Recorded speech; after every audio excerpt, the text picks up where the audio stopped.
শরীয়তপুরে নড়িয়ায় তানজিলা হত্যার বিচার দাবিতে উত্তাল মানববন্ধন। পরিবার ও শিক্ষার্থীদের অভিযোগ ঘিরে নতুন করে সমালোচনায় এসেছে মামলার তদন্ত প্রক্রিয়া। একদিকে শোকাহত পরিবার, অন্যদিকে ক্ষুব্ধ শিক্ষার্থীরা। সবাই একটাই দাবি, তানজিলার হত্যার সুষ্ঠু বিচার চাই। মঙ্গলবার 29 এপ্রিল নড়িয়া সরকারি কলেজ ছাত্রী তানজিলা হত্যার বিচারের দাবিতে জেলা প্রশাসকের কার্যালয়ের সামনে মানববন্ধন অনুষ্ঠিত হয়। এতে অংশ নেয় নড়িয়া কলেজ ছাত্রদল ও সাধারণ শিক্ষার্থীরা। এবং তারা হত্যা করে পালিয়ে যায়। আমরা যখন ঘটনাস্থলে পৌঁছাই তখন গিয়ে তাদের পলাতক অবস্থায় পাই।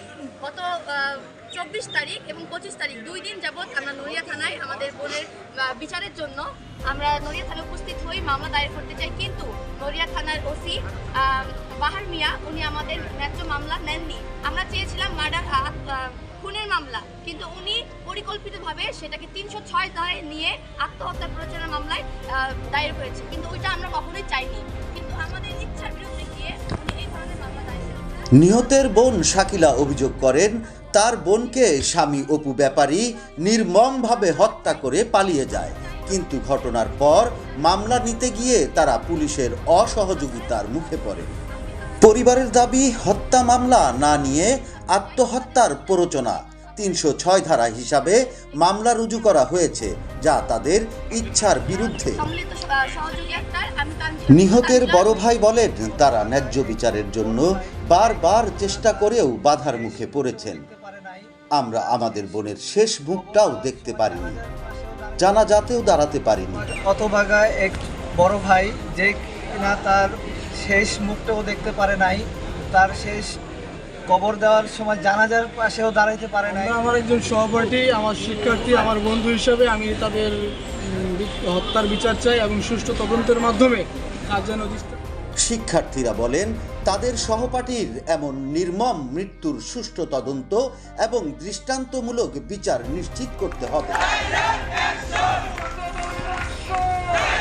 মানববন্ধনে উঠে আসা মামলার তদন্ত ও প্রশাসনিক ভূমিকা নিয়ে নানা অভিযোগ অনুযায়ী মামলার ধরন পরিবর্তন এবং তদন্তে অনিয়ম হয়েছে বলে দাবি করেন বক্তারা।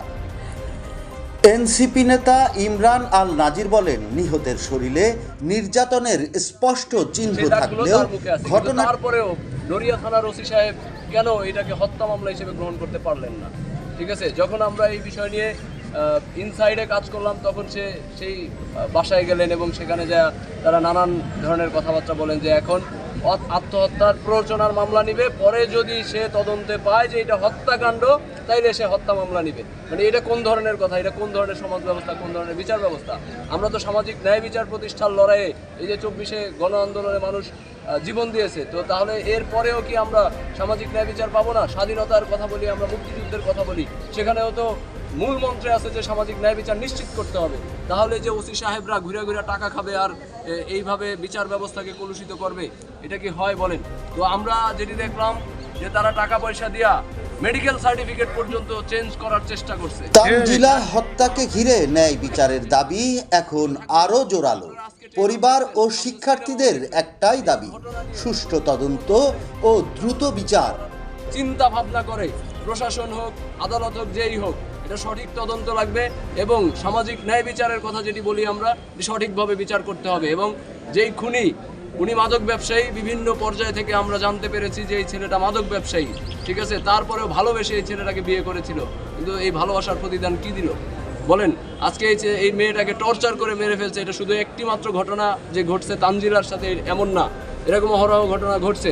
তো সঠিক ন্যায় বিচারের কারণেই কিন্তু সঠিক বিচার ব্যবস্থার এই যে কলুষিত কিংবা প্রভাবিত হওয়ার কারণে, অর্থাৎ রাজনৈতিক শক্তি, অর্থবিত্তের শক্তি কিংবা বংশীয় দাপট, এই সমস্ত শক্তির কারণে কিন্তু ন্যায় বিচার ব্যাহত হচ্ছে। তো আমরা সামাজিক ন্যায় বিচার দাবি করছি এবং খুনির যেই মামলাটি হয়েছে সেই মামলার তদন্ত সাপেক্ষে এবং কোর্টেও একটি এফআইআর দায়ের করা হয়েছে এবং আমরা মনে করি তদন্ত সাপেক্ষে এই মামলাটি হত্যা মামলা হিসেবে গ্রহণ করে আসামিদেরকে দ্রুত এই সুষ্ঠু বিচারের মাধ্যমে এই মামলাটি সম্পন্ন করতে হবে। মানে এর বাইরে যাওয়ার কোনো সুযোগ নাই এবং এই সুযোগও আমরাও দিব না। এখানে ছাত্র দলের ভাইরা আছে, সাধারণ শিক্ষার্থীরা আছে, এলাকার লোকজন আছে, ঠিক আছে, এইটা নিয়ে আমাদের যা করতে হয় আমরা তাই করবো।